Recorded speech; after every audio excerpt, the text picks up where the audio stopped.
তালি হবে, তালি হবে।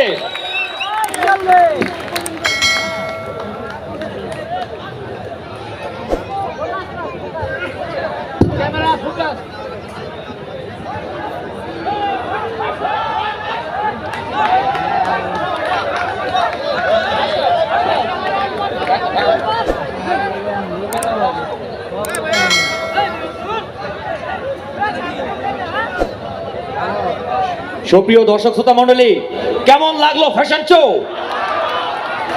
আসসালামু আলাইকুম। আজকে আমাদের ছোট ছোট ভাই বোনেরা যা করেছে সবই প্লেয়ানের পণ্য। আমরা টেক্সটাইলে যারা কাজ করি, যারা ফেব্রিক ম্যানুফ্যাকচার করি, ডাই করি, ফিনিশ করি, আমরা হয়তো এই প্রোডাক্টগুলো ওইভাবে দেখার সুযোগ হয় না। আমাদেরই লোকজন আমাদেরই তৈরি পোশাক পরে আমাদের সামনে র্যাম্পে হেঁটে গেল। ও